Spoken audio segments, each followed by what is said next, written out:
वेदों के अनुसार जीवन चक्र 4 अवधियों में चलता है। सतयुग, त्रेता युग, द्वापर युग और कलयुग। और हर अवधि को पूरा करने के बाद दुनिया का अंत हो जाता है। वेदों के अनुसार हर युग में धर्म और कर्म की पवित्रता खत्म हो जाती है और इंसान खुद ही सृष्टि के विनाश का कारण बनता है। भगवान विष्णु सृष्टि को आरंभ करते हैं और भगवान शिव सृष्टि को खत्म करने का उत्तरदायित्व निभाते हैं।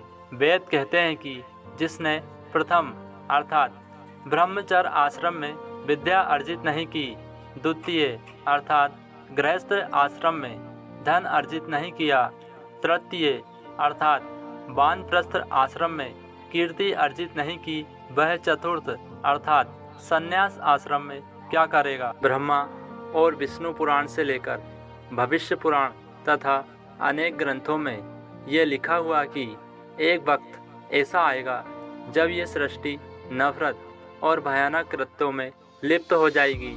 हर तरफ बस युद्ध का माहौल होगा। तब पृथ्वी पर भगवान विष्णु कल्कि अवतार के रूप में जन्म लेकर इस धरती से समस्त पापियों का अंत करेंगे। वीडियो में आगे बढ़ने से पहले आपसे निवेदन है, अगर आप इस चैनल पर पहली बार आए हैं तो कृपया चैनल को सब्सक्राइब कर बेल आइकन प्रेस जरूर करें ताकि सनातन धर्म से जुड़ी सही जानकारी आपको मिलती रहे। वेदों के अनुसार ईश्वर सर्वव्यापक, अंतर्यामी, पूर्ण स्वरूप है।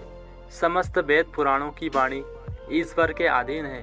हम सब अपने परिवार सहित ईश्वर के साक्षात चरणों में प्रणाम करते हैं। वेदों में ईश्वर के स्वरूप का साक्षात कराने वाला वह ज्ञान पूर्ण रूप से उपस्थित है जो भगवान के संपूर्ण स्वरूप का रहस्य प्रकट करता है।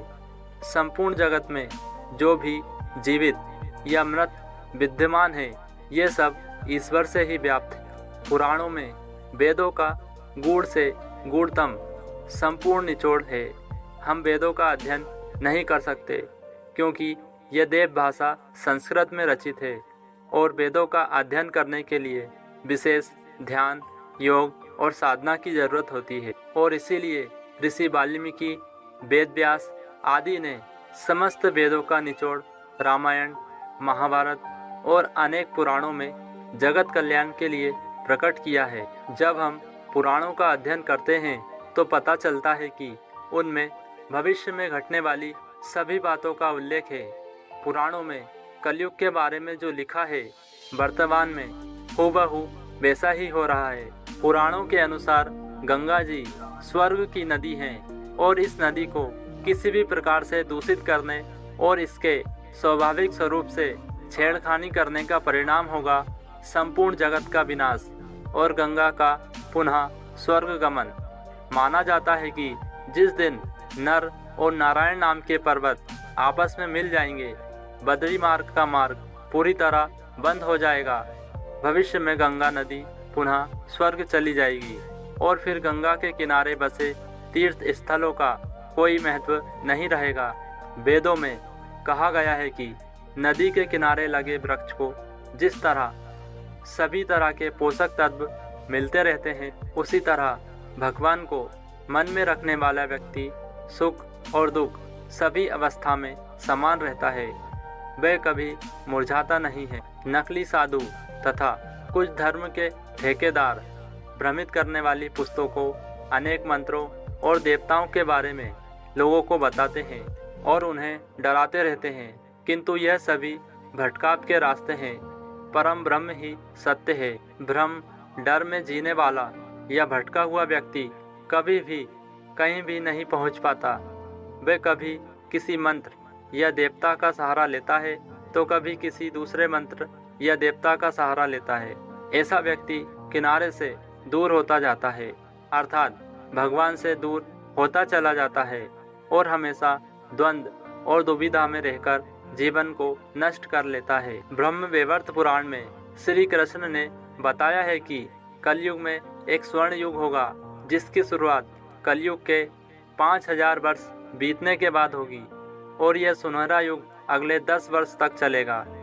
यह भविष्यवाणी भारत के संदर्भ में ही नहीं बल्कि संपूर्ण विश्व के संदर्भ में है। कलयुग के 5000 वर्ष बीत चुके हैं और अब सभी और राजनीतिक शुद्धता और तकनीकी का युग शुरू हो चुका है। चारों ओर अनेक मंदिरों का निर्माण होगा। हर देश में क्रांति और आंदोलन हो रहे हैं। अब झूठ और फरेब ज़्यादा दिन तक नहीं चलेगा। किसी भी व्यक्ति को कभी भी किसी भी प्रकार का भय नहीं पालना चाहिए। भय से शारीरिक रोग उत्पन्न होते हैं, वहीं मानसिक रोग भी जन्म लेते हैं। डरे हुए व्यक्ति का कभी किसी भी प्रकार का विकास नहीं होता।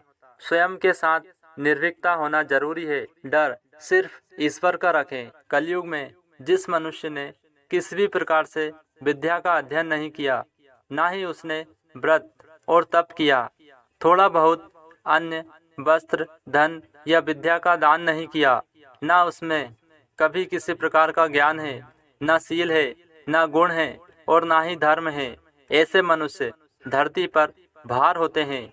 मनुष्य रूप में होते हुए भी पशु के समान जीवन व्यतीत करते हैं।